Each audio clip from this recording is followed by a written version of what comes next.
Saya Desi Selviani, Anda menyaksikan live update Warta Kota.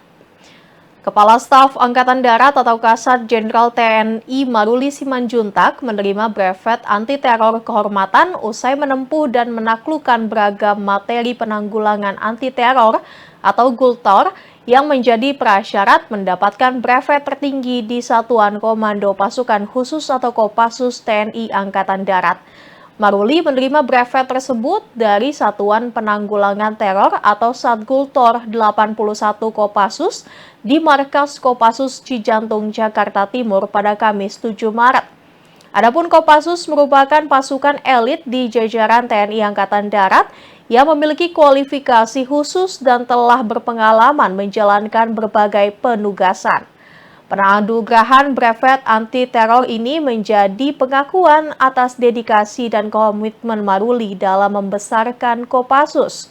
Maruli lantas mengucapkan terima kasih kepada Danjen Kopassus Maijen TNI Dedi Suryadi usai disematkan brevet. Maruli merasa bangga bisa menjadi bagian dari keluarga besar Kopassus. Apalagi dirinya pernah mengabdi di Kopassus selama 21 tahun.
Politisi PDIP Deddy Yefri Sitorus belakangan ini ramai diperbincangkan setelah hampir terlibat adu jotos dengan Ketua Prabowo Mania Immanuel Ebenezer. Keduanya terlibat perdebatan panas saat menjadi narasumber di program talk show di salah satu stasiun televisi swasta pada Senin 4 Maret. Sosok Deddy Sitorus saat ini duduk sebagai anggota Komisi 4 DPR RI yang berasal dari fraksi PDIP. Sosok Deddy Sitorus saat ini duduk sebagai anggota Komisi 6 DPR RI yang berasal dari fraksi PDIP. Pria kelahiran Pematang Siantar, Sumatera Utara pada 17 November tahun 1970 itu pernah menempuh pendidikan S1 di Universitas Simalungun, Kota Pematang Siantar pada tahun 1996. Kemudian Deddy melanjutkan pendidikan S2-nya di Political Communication Advocacy and Campaigning, Kingston University pada tahun 2006. Sebelum menjadi anggota DPR RI, Deddy memiliki beragam pengalaman pekerjaan di banyak perusahaan. Adapun yang terakhir yakni PT Berkah Multicargo sebagai komisaris independen pada tahun 2017 hingga 2018. Bahkan, Deddy juga pernah menduduki jabatan komisaris di PT PN3 Holding pada tahun 2016 hingga 2018. Berkat aktif ikut berorganisasi, Deddy bisa mendirikan komunitas Aksi Solidaritas Buruh Indonesia atau KASBI pada tahun 1998 hingga tahun 2000. Sebagai informasi, pada data LHKPN 2022, Deddy memiliki kekayaan sebesar 18,9 miliar rupiah. Harta Deddy merujuk pada laporan LHKPN tahun 2022. Dia memiliki tanah dan bangunan yang totalnya mencapai 9,9 miliar rupiah. Tanah dan bangunan itu tersebar di wilayah DKI Jakarta, Bulungan, Kalimantan Utara, Tarakan, dan Buleleng. Sedangkan untuk alat transportasi, Deddy memiliki mobil dan mobil bermerek Alphard, Hyundai, dan kereta. Kemudian memiliki kendaraan motor jenis Italjet, Dragster, dan kuder-kuder.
Wakil Ketua Komisi 3 DPR RI fraksi Partai Gerindra Habibur Rahman sempat disapa sebagai calon Menteri Hukum dan HAM atau Menkumham saat rapat.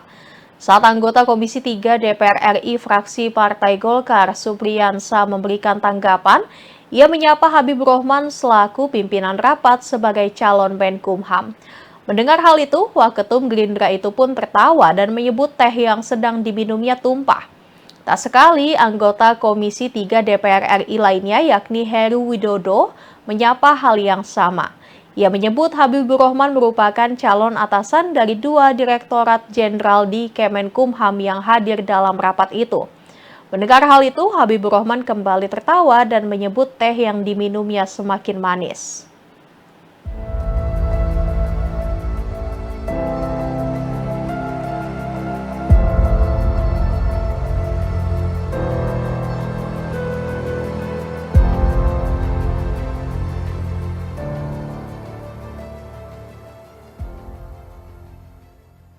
Yang terhormat Bapak Dr.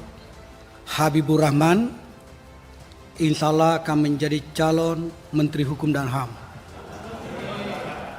Insya tumpah Allah. Tehnya nih Pak. Didoakan Pak Asep. Ya itu Pak Asep udah dengan Pak Cahyo sudah berdoa. Assalamualaikum warahmatullahi wabarakatuh. Yang saya hormati Pak Habibur Rahman, pimpinan Komisi 3, calon Menteri Hukum dan HAM, calon bosnya Pak Cahyo dan Pak Prof Asep ini. Nggak enak nih Pak. Lanjut yang Pak. Saya hormati. Jadi enak bukan jadi nggak enak Pak. Ini kayaknya kopinya makin manis itu Pak Ketua. Yang saya hormati seluruh rekan-rekan Komisi 3 yang hadir pada hari ini.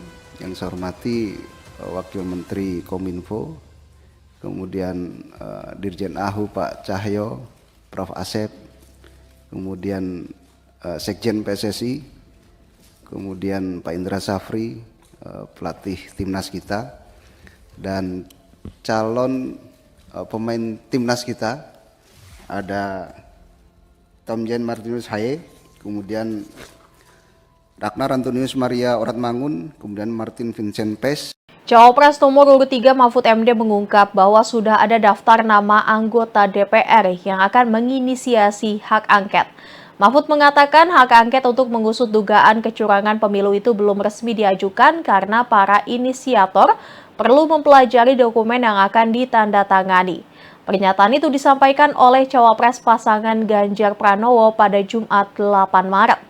Mahfud MD masih merahasiakan sosok anggota Dewan yang akan menjadi inisiator hak angket dugaan kecurangan pemilu. Menurut Mahfud, dirinya tidak berhak untuk menyampaikan siapa saja yang masuk dalam daftar inisiator pengguliran hak angket. Angket itu tidak ada kaitan langsung dengan pemakzulan presiden, karena dari sudut teknis prosedural berbeda. Bisa saja nanti misalnya angket menyimpulkan satu telah terjadi penyalahgunaan anggaran negara, yang kedua telah terjadi korupsi. Nah kalau korupsi itu pemakzulan kan, nah itu nanti dibentuk panitia pemakzulan lagi, beda lagi, dan itu lama gitu. Mungkin ada indikasi tindak pidana. Nah, itu nanti akibat hukumnya bukan pemakzulan, hukum pidana biasa gitu. Nah itu ya normatifnya begitu. Kalau angket itu tidak akan ada hasil angket presiden makzul, nggak bisa. Harus hanya rekomendasi bahwa penggunaan anggaran salah, baru nanti kalau salah itu terkait dengan 5 hal: korupsi, penyuapan, pengkhianatan terhadap negara, lalu ada tindak pidananya, dan ada pelanggaran etik ya, itu baru proses sendiri pemakzulan. Tadi Prof mengatakan sudah ada daftar nama-nama anggota yang disiapkan untuk tanda tangan hak angket gitu. Itu dari parpol mana saja kah? Apakah hanya di pengusungnya Pak Tama saja atau sudah pengusungnya Pak Anies Mohaimin juga daftar? Itu yang masih dikoordinasikan. Kalau dari timnya Amin kan sudah mengatakan siap dengan atau tanpa PDIP, mereka kan akan angket juga. PDIP sudah pasti iya, kan tinggal digabung aja kalau gitu, biar tidak sendiri-sendiri. Jadi daftar tersebut baru dari PDI Perjuangan saja Pak? Ya, tapi yang tahu partai ya, saya tidak boleh nyebut siapa-siapa karena saya tidak ikut langsung tidak boleh.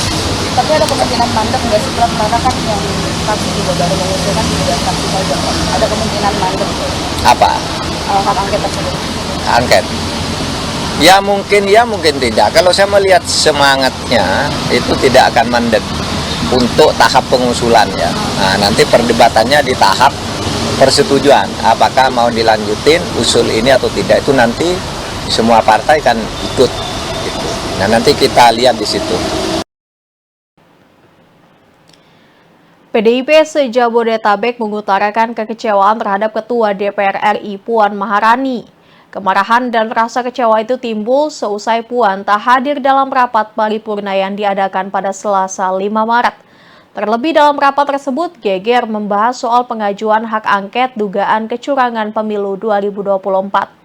Dikutip dari Tribun Jakarta, hal tersebut disampaikan oleh Koordinator Forum Kader PDIP se-Jabodetabek, Cepi Budi Mulyawan. Ia mengutarakan kekecewaannya atas absennya Puan dan lambatnya hak angket bergulir.